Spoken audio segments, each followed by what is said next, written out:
Welcome to cocktails India and I am your host Dada bartender. Friends, आज मेरे हाथ में है एक ओल्ड मॉन्क रम, ये देखिए, और इसमें ध्यान करके देखिए कि XXX लिखा हुआ है ना।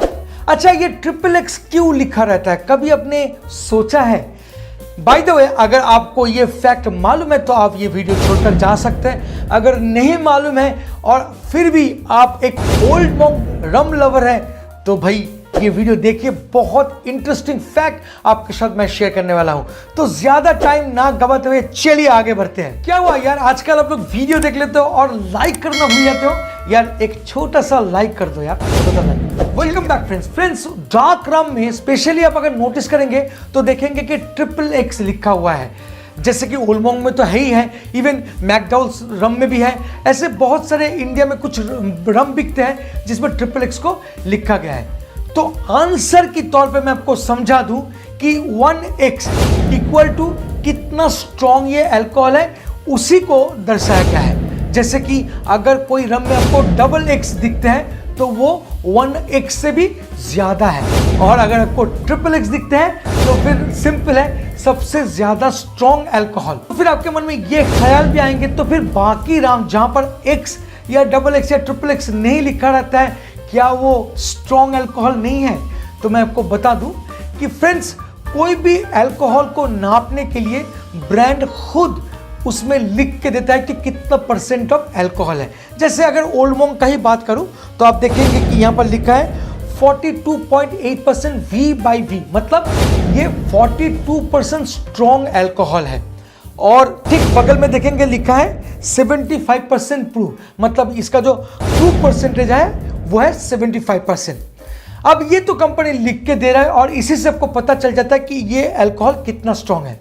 42.8% स्ट्रॉन्ग, मतलब बाकी पानी है। 100% अगर पकड़ लेंगे तो 42.8% ओरिजिनल अल्कोहल है, बाकी पानी से इसको डाइल्यूट किया गया है। बट पहले के ज़माने में जब रम शुरू में इन्वेंट हुआ था, तब के टाइम पे, मतलब मैं बोल रहा हूँ 1800 शताब्दी का बात, 18th सेंचुरी का बात, उन टाइम पे जब रम इन्वेंट हुआ था तब मोस्टली जो रम डिस्टिलरीज हैं वो अक्सर दावे करते थे कि मेरा जो रम है सबसे स्ट्रॉन्ग है। और ये सबको मानना भी पड़ता था, क्योंकि तब के ज़माने में कोई इक्विपमेंट नहीं हुआ करता था जिसके ज़रिए रम में कितना % ऑफ वाटर है और कितना % ऑफ अल्कोहल है इसको नापने का।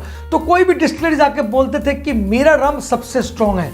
तब के ज़माने में बड़ी मुश्किल हो रही थी टैक्स को कलेक्शन करने के लिए, क्योंकि टैक्स तब जितने स्ट्रॉन्ग अल्कोहल है उसके हिसाब से कलेक्ट किए जाते थे। और ये जो रम है ये स्ट्रॉन्ग है या लाइट है, ये साबित करना और भी बहुत ज़्यादा इंपॉर्टेंट इसलिए हो गया था क्योंकि तब के ज़माने में रम जो है डायरेक्ट सोल्जर को पिलाए जाते थे। जैसे कि इंग्लैंड में जो रॉयल नेवी है वहाँ पर एज ए राशन के तौर पर रम दिया जाता था, तो इसीलिए ये बहुत इंपॉर्टेंट था तब के ज़माने में। तो फिर उन दिनों, मतलब 18वीं शताब्दी में रम को मेजर करने के लिए प्रूफ का सहारा लिया गया था।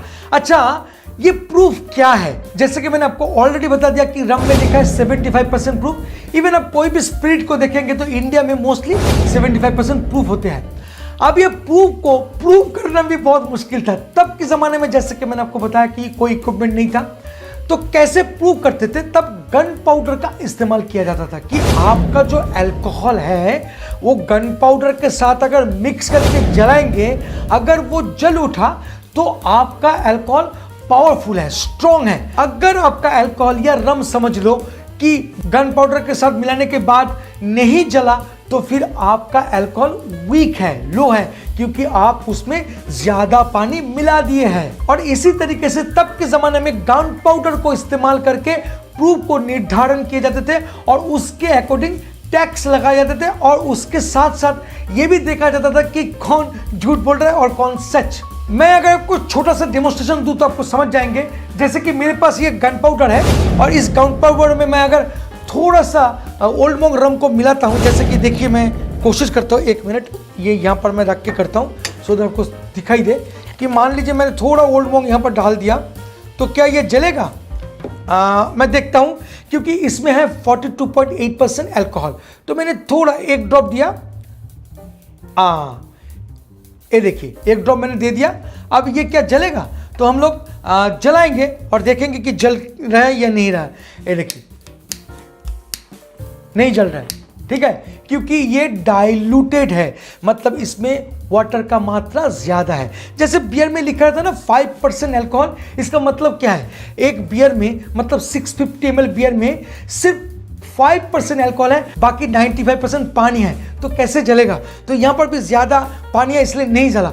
तो मैं आपको और एक चीज दिखाऊंगा, ये देखिए मेरे पास और एक गन पाउडर है रखा हुआ, और इसमें मैंने क्या करूंगा, थोड़ा सा एब्सेंथ को डाल दूंगा, ठीक है। ये देखिए मेरे पास एब्सेंथ है और इसमें जो है ना 50% अल्कोहल है। तो इसको कैसे नापेंगे, ये तो जलना चाहिए। तो मैं ना एक ओल्ड मोंक का ही राम का जो डब्बा है उसको लेता हूँ और इसमें थोड़ा सा मैं एब्सेंथ को पोर करता हूँ और इसी को मैं ना यहाँ पर डाल देता हूँ थोड़ा सा, ठीक है। वाओ, अब मैं इसको जलाने का कोशिश करता हूँ, देखिए ये जलता है कि नहीं जलता है। ये देखिए जल उठा। तो इसका मतलब है कि इसमें जो है मतलब एब्सेंथ में जो है 50% अल्कोहल होने के कारण गन पाउडर के साथ रिएक्ट करके ये जल उठा, और ओल्ड मोंक का जो अल्कोहल था उसमें बहुत ज्यादा पानी होने के कारण वो जला नहीं। फिर भी ओल्ड मोंक में लिखा है XXX रम। आप सोचिए कि ये तो धोखाबाजी है ना। बट मैं आपको बता दूं कि आपके टाइम पे इसका कोई वैल्यू नहीं है, मतलब ये जो X है ना इसका कोई वैल्यू नहीं है। आज सिर्फ और सिर्फ एक दिखावे के लिए लिखा जाता है, क्योंकि अब हम लोगों का जो प्रूफ सिस्टम है, हम लोगों का जो अल्कोहल नापने का जो सिस्टम है वो बदल चुका है और वो बॉटल में सीधे सीधे लिख के आते हैं, तो उसको अलग तरीके से मेजर करने का जरूरत नहीं है। तो तब के जमाने में जो बहुत इंपॉर्टेंट था वो अब नहीं है। तो फिर आप जान लिए कि what is the exact meaning of XXX। Video अगर सच में अच्छा लगता है, सच में, तब जाके please like, share and subscribe करना मत भूलिएगा। मिलेंगे बहुत जल्द एक इंटरेस्टिंग टॉपिक के साथ, तब तक के लिए bye bye and take care. Please यार, please drink responsibly and don't drink and drive. जय हो।